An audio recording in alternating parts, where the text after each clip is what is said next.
जय श्री हरि, जय श्री राम, जय बजरंगबली। बांधवों, मैंने अयोध्या कांड के दोहा 276 पर विश्राम लिया था। आप लोगों ने श्रवण किया कि मुनि वशिष्ठ यानी जनक जी को धैर्य धारण करने की सलाह देते हैं कि हे मिथिला नरेश, आप कृपया धैर्य धारण कीजिए। अब आगे का प्रसंग। जासु ज्ञानुर विभव निशिनासा, बचन किरण मुनि कमल विकासा। तेहि की मोह ममता नियराई, यह सिय राम स्नेह बड़ाई। जिन राजा जनक का ज्ञान रूपी सूर्य भव यानी आगमन रूपी रात्रि का नाश कर देता है, और जिनकी वचन रूपी किरणें मुनि रूपी कमलों को खिला देती है यानी आनंदित करती है, क्या मोह और ममता उनके निकट भी आ सकते हैं? यह तो सीताराम जी के प्रेम की महिमा है। अर्थात राजा जनक की यह दशा श्री सीताराम जी के अलौकिक प्रेम के कारण हुई, लौकिक मोह ममता के कारण नहीं। लौकिक मोह और ममता के कारण नहीं, जो लौकिक मोह ममता को पार कर चुके हैं उन पर भी श्री सीताराम जी का प्रेम अपना प्रभाव दिखाए बिना नहीं रहता। विषयी साधक सीध सयानी, त्रिविध जीव जग वेद बखानी। राम सने सरस मन जासु, साधु सभा बर आदर तासु। विषयी साधक और ज्ञानवान सिद्ध पुरुष जगत में ये 3 प्रकार के जीव वेदों ने बताए हैं। कौन कौन? विषयी, साधक और ज्ञानवान सिद्ध पुरुष। इन तीनों में जिसका चित्त श्री राम जी के स्नेह में सरोवर रहता है, साधुओं की सभा में उसी का बड़ा आदर होता है।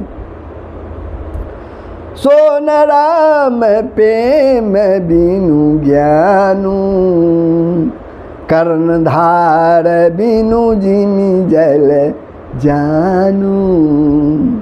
मुनि बहु विधि विदेहु समझाए, राम घाट सब लोग नहाए। श्री राम जी के प्रेम के बिना ज्ञान शोभा नहीं देता। जैसे कर्णधार के बिना जहाज, वशिष्ठ जी ने जनक जी को बहुत प्रकार से समझाया। उसके बाद सब लोगों ने श्री राम जी के घाट पर स्नान किया।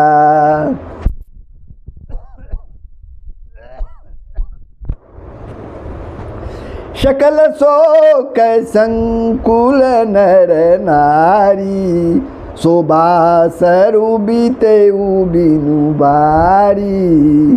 पशु खग मृगन न किन्न आहारू, प्रिय परिजन कर कौन विचारू।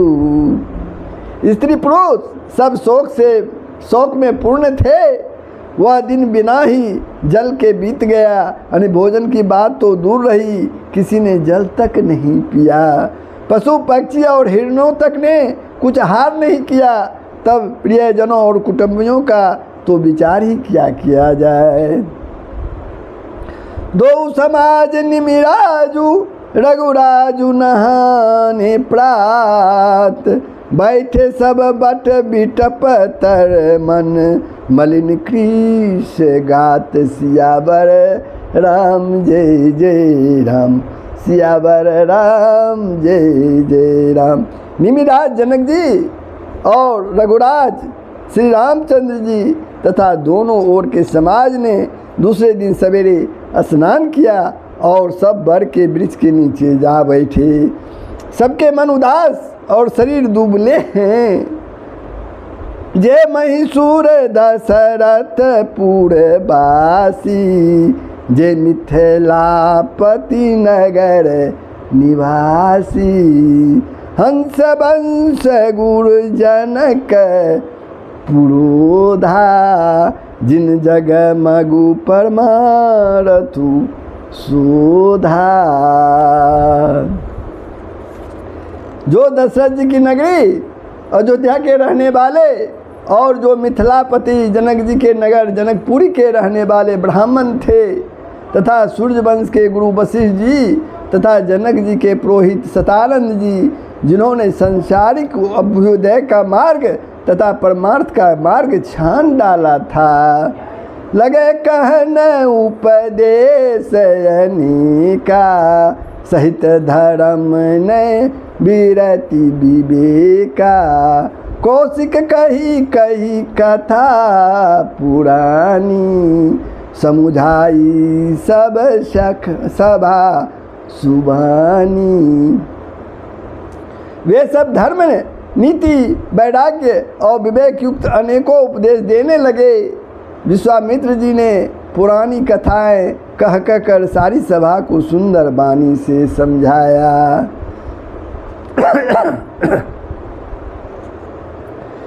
तब रघुनाथ कौशिक कही कहेऊ, नाथ काली जल बिनु सबु रहेऊ। मुनि का उचित कहत रघुराई, गए बीती दिन पहर अढ़ाई। तब श्री रघुनाथ जी ने विश्वामित्र जी से कहा कि हे नाथ, कल सब लोग बिना जल पिए ही रह गए थे, अब कुछ आहार करना चाहिए। विश्वामित्र जी ने कहा कि रघुनाथ जी उचित ही कह रहे हैं, 2.5 पहर दिन बीत गया है। ऋषि रुख लखी कहते रहुति राजू, यहाँ उचित नहीं आसन अनाजू। कहबुप भला सबही सुहाना, पाई राजाई सुचले नहाना।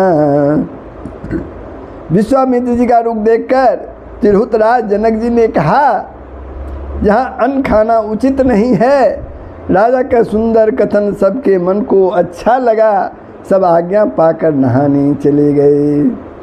तेहि अवसर फल फूल दल मूल अनेक प्रकार, लई आए बंचर विपुल भरी भरी कामड़ी भार। सियावर राम जय जय राम, सियावर राम जय जय राम।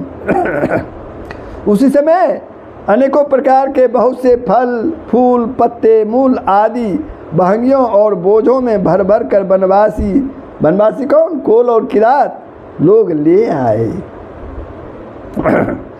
कामद भय गिरि राम प्रसादा, अवलोकत अपहरत विषादा। सरसरिता बन भूमि विभागा, जनु उमगत आनंद अनुरागा। श्री रामचंद्र की कृपा से सब पर्वत मनचाही वस्तु देने वाले हो गए। वे देखने मात्र से ही दुखों का सर्वश्रेष्ठ हर लेते थे। वहाँ के तालाबों, नदियों, वन और पृथ्वी के सभी भागों में मानो आनंद और प्रेम उमड़ रहा है।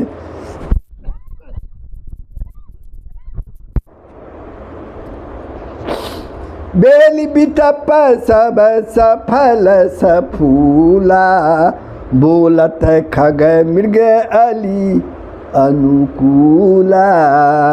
ते अवसर बन अधिक उछाऊ, त्रिविध समीर सुखद सब काहू। बेले और वृक्ष सभी फल और फूलों से युक्त हो गए। पक्षी पशु और भौरे अनुकूल बोलने लगे। उस अवसर पर वन में बहुत उत्साह आनंद था। सब किसी को सुख देने वाले शीतल मंद सुगंध हवा चल रही थी। जाई न बारनी मनोहरताई, जनु कही करती जनक पहुनाई। तब सब लोग नहाई नहाई, राम जनक मुनिया सुपाई। देखी देखी तरुबर अनुराग, जहत पुर जन उतरन लागे। दल फल मूल कंद विधि नाना, पावर सुंदर सुधा समाना। पावन सुंदर सुधा समाना। मन की मनोहरता वर्णन नहीं की जा सकती। मानो पृथ्वी जनक जी की पहुनाई कर रहे हैं। तब जनकपुरवासी सब लोग नहा नहा कर श्री रामचंद्र जी, जनक जी और मुनि की आज्ञा पाकर सुंदर वृक्षों को देख देख कर प्रेम में भरकर जहाँ तहाँ उतरने लगे। पवित्र, सुंदर और अमृत के समान स्वादिष्ट अनेक प्रकार के पत्ते, फल, मूल और कंद देखकर सादर सब कह राम गुण, पठे भरी भरी भार।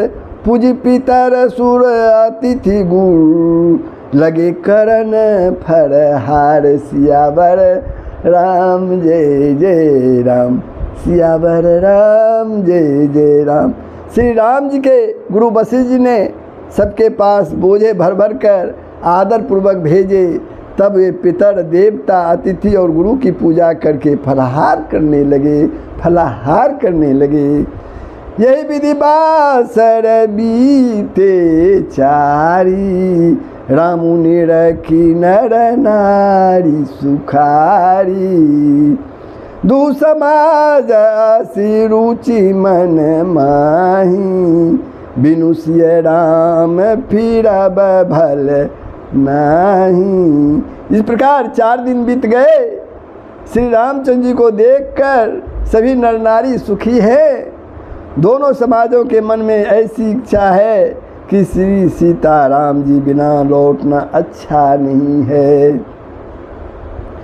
सीताराम संग बन बासु, कोटि अमर पुर सरिस सुपासु।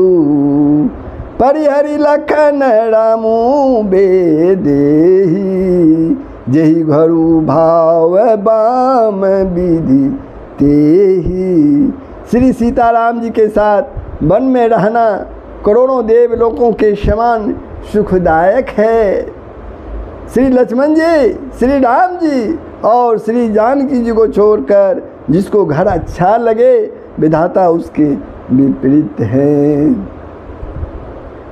दाहिन दई हो सब सबही, दाहिन दयु भऊ सब जब सबही। राम समीप बसिए बन तबही, मंदाकिनी मजनू तेहु काला। राम धर सुमुद मंगल माला।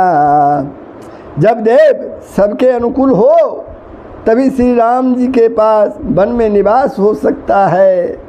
मंदाकिनी जी का तीनों समय स्नान और आनंद तथा मंगलों की माला रूप श्री राम का दर्शन।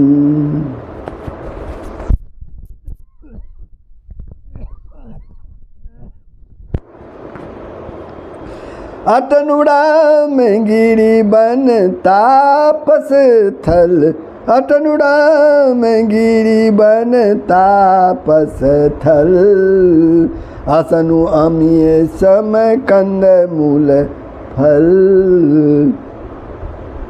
सुख समेत संबत दुई साता। पल सम हुई न जानहि जाता। श्री राम जी के पर्वत यानी कामदनाथ वन और तपस्वियों के स्थानों में घूमना और अमृत के समान कंद मूल फलों का भोजन 14 वर्ष सुख के साथ फल के समान हो जाएंगे, बीत जाएंगे, जाते हुए जान ही ना पड़ेंगे। ये समय जो है जाते हुए जान ना पड़ेंगे। यही सुख जोग न लोग सब, कहीं कहाँ से भागू, सहज सुभाय समाज दुहू, राम चरण अनुरागु। सियावर राम जय जय राम, सियावर राम जय जय राम। सब लोग कह रहे हैं कि हम इस सुख के योग नहीं हैं, हमारे ऐसे भाग्य कहाँ। दोनों समाजों का श्री रामचंद्र जी के चरणों में सहज स्वभाव से ही प्रेम है। तो बंधु, मैं अयोध्या कांड के दोहा 280 पर विश्राम लेता हूँ।